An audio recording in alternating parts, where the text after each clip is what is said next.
자, 여러분, 지금 대한민국 산업계 그야말로 폭풍전야입니다. 오늘 저희가 파헤쳐볼 이슈는 현재 한국 경제 전체를 뒤흔들고 있는 거대한 노동계의 지각 변동입니다. 새로운 법안과 성과급 갈등이 아주 복잡하게 뒤엉키면서 그야말로 전례 없는 벼랑 끝 대치가 벌어지고 있거든요. 자, 바로 본론으로 들어가 보시죠. 100조 원. 네, 100조 원입니다. 0이 도대체 몇 개인지 단번에 파악하기도 힘들 정도로 어마어마한 숫자죠. 이 천문학적인 금액이 도대체 뭐냐? 바로 다가오는 삼성전자 반도체 부문의 파업으로 인해 발생할 수 있는 잠재적인 경제 손실 추정치입니다. 아니, 국가의 핵심 산업 현장에서 왜 갑자기 이런 어마어마한 위기가 닥친 걸까요? 그 속사정을 한번 들여다보겠습니다. 자, 첫 번째 파트, 보너스 파업의 서막입니다. 모든 것의 시작, 그러니까 이른바 판도라의 상자가 열린 건 바로 SK하이닉스 선례 때문이었습니다. 반도체 호황기 속에서 파업을 막고 생산 안정성을 확보하기 위해 SK하이닉스 노사는 정말 역사적인 합의를 해냅니다. 영업이익의 무려 10%를 성과급으로 지급하겠다고 아예 명문화한 거죠. 당장의 급한 불은 훌륭하게 껐지만 글쎄요, 이게 전국적인 성과급 전쟁의 도화선이 될 줄은 아마 아무도 예상하지 못했을 겁니다. 상황은 정말 걷잡을 수 없이 번져나갔습니다. 이거 아주 흥미로운 포인트인데요. SK하이닉스가 10%를 딱 약속해버리니까 다른 거대 기업 노조들이 즉각 요구 수위를 대폭 높이기 시작한 겁니다. 삼성전자는 15%, 현대차와 LG유플러스는 무려 30%, 카카오도 15%의 영업이익 배분을 요구하고 나섰죠. 한마디로 성과급의 기준선 자체가 완전히 새롭게 세팅되어 버린 겁니다. 두 번째, 100조 반도체 위기입니다. 앞서 말씀드린 삼성전자 노사의 벼랑 끝 대치 상황이죠. 지금 삼성전자 노사 대치 상황이 얼마나 심각한지 명확히 짚어보겠습니다. 노조 측은 영업이익의 15% 지급과 보너스 상한선 폐지를 강력히 요구하고 있습니다. 반면에 사측은 10%의 유연한 초과이익 성과급 지급, 그리고 상한이 없는 특별 보상 제도를 새롭게 제안한 상태죠. 양측의 간격이 좀처럼 좁혀지지 않으면서 결국 5월 21일부터 무려 18일 동안 반도체 라인의 가동을 멈추는 정말 초유의 파업 계획이 예고되었습니다. 여기서 우리는 양측의 팽팽한 논리를 객관적으로 짚어볼 필요가 있습니다. 노조 입장에서는 단체 행동은 헌법이 보장한 정당한 권리이고 기업이 거둔 초과이익에 대해 정당한 몫을 배분받아야 한다는 겁니다. 반대로 사측은 자본의 원칙 그리고 미래 생존을 위해 막대한 투자가 꼭 필요하다는 점을 강조하고 있죠. 여러분, 이건 어느 쪽이 맞고 틀리고의 단순한 문제가 아닙니다. 완전히 다른, 하지만 둘 다 너무나 타당한 두 관점이 정면으로 충돌하면서 양보 없는 싸움을 벌이고 있는 거니까요. 그럼 이 사태가 왜 경제 전반에 그토록 치명적인지 숫자로 한번 확인해 볼까요? 만약 18년간 파업이 현실화된다면 삼성전자의 직접적인 손실만 17조 원으로 추정됩니다. 하지만 진짜 두려운 부분은 바로 이 간접 손실입니다. 무려 83조 원에 달하죠. 공장이 한번 멈추면 1,700여 개의 하청업체는 물론이고 글로벌 반도체 공급망 전체에 어마어마한 파급 효과가 미치게 됩니다. 경제 전반을 강타하는 거대한 도미노 현상이라고 볼 수 있겠습니다.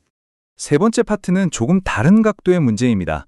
바로 꼬여버린 직고용 딜레마, 포스코가 직면한 새로운 위기입니다. 7천 원, 포스코가 내린 아주 중대한 결정의 규모입니다. 대법원 판결도 따르고 현장 안전도 강화하겠다는 취지로 포스코는 무려 7천 명에 달하는 협력사 직원들을 전격적으로 직접 고용하기로 결정했습니다. 얼핏 들으면 노동계는 물론이고 사회적으로도 아주 환영받을 만한 긍정적인 해결책처럼 들리시죠? 하지만 현실은 완전히 다르게 아주 복잡하게 꼬여버렸습니다. 이 단 하나의 정책이 양쪽 근로자 모두를 분노하게 만들었거든요. 기존 정규직 근로자들은 사전에 아무런 협의도 없었다며 이른바 역차별에 분노하고 나섰습니다. 반면에 새로 직고용된 근로자들은 기존 정규직 대비 60에서 70% 수준의 임금만 받는 별도의 S직군에 편입되었다며 차별 대우라고 강하게 반발하고 있죠. 누구도 만족하지 못하는 딜레마의 방정식이 탄생해버린 겁니다. 그래서 결과가 어떻게 됐느냐? 이렇게 얽히고 설킨 이해관계의 충돌 때문에 포스코는 창사 이래 58년 만에 최초로 파업 위기라는 벼랑 끝에 서게 되었습니다. 오랜 문제를 풀려고 내놓은 조치가 오히려 내부의 거대한 갈등을 뻥하고 폭발시킨 셈이 된 거죠. 참 아이러니한 상황입니다. 네 번째, 판도라의 상자를 연 또 다른 촉매제죠.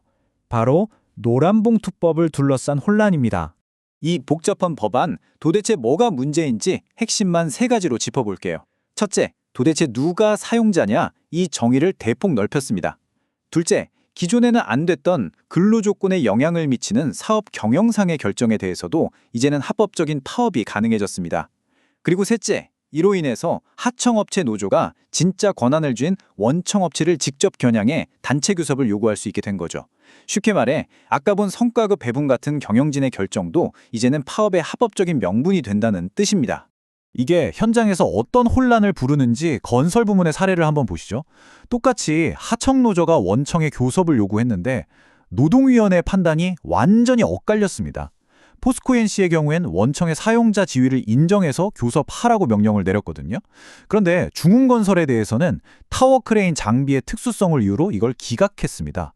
기준이 이렇게 모호하다 보니까 기업들 입장에서는 경영의 예측 가능성이 완전히 무너져 내리고 있는 상황입니다. 자, 이제 마지막 5번째, 노동시장 이중구조의 역설에 대해 이야기해 보겠습니다. 여기서 여러분께 아주 도발적인 질문을 하나 던져보겠습니다.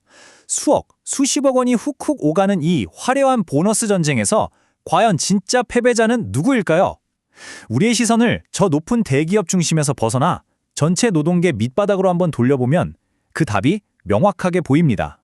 현실의 극단적인 대비를 한번 보시죠. 대기업 정규직 근로자들이 수천만 원, 많게는 수억 원의 이익 배분을 위해 치열하게 투쟁하고 있을 때 중소기업과 하청업체 근로자들은 당장의 최저임금 인상을 위해 힘겨운 싸움을 하고 있습니다. 대기업의 46%가 성과급 제도를 든든하게 누리고 있지만 중소기업은 단 6%에 불과하죠.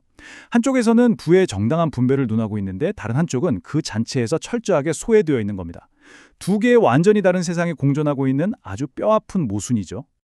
자, 상황이 이 지경인데도 정부는 왜 적극적으로 나서서 개입하지 못하는 걸까요? 그럴 만한 이유가 있습니다. 1단계, 일단 국가 경제에 100조 원의 타격이 예상되는 엄청난 위기를 맞이했죠. 그래서 2단계, 파업을 강제로 멈추게 하는 긴급조정권 발동을 만지작거립니다. 하지만 3단계, 여기에 가장 큰 함정이 도사리고 있습니다. 만약 정부가 강제로 개입해버리면 7월 15일로 예고된 민주노총의 거대한 총파업을 자극해서 그야말로 전국적인 노동계 마비 사태를 초래할 엄청난 리스크가 존재하기 때문입니다. 정말 이러지도 저러지도 못하는 진퇴양난의 상황인 거죠. 자, 오늘 저희의 해설을 통해 대한민국 산업 현장의 근본적인 규칙이 지금 이 순간에도 완전히 새롭게 쓰이고 있다는 사실 확실히 체감하셨을 겁니다. 이 거대한 성장통 속에서 궁극적인 대가는 과연 누가 치르게 될까요? 이 무거운 질문에 대한 답을 각자 한번 고민해 보시길 바라며 저희는 다음 시간에도 더욱 깊이 있고 흥미로운 분석으로 찾아뵙겠습니다. 끝까지 함께해 주셔서 감사합니다.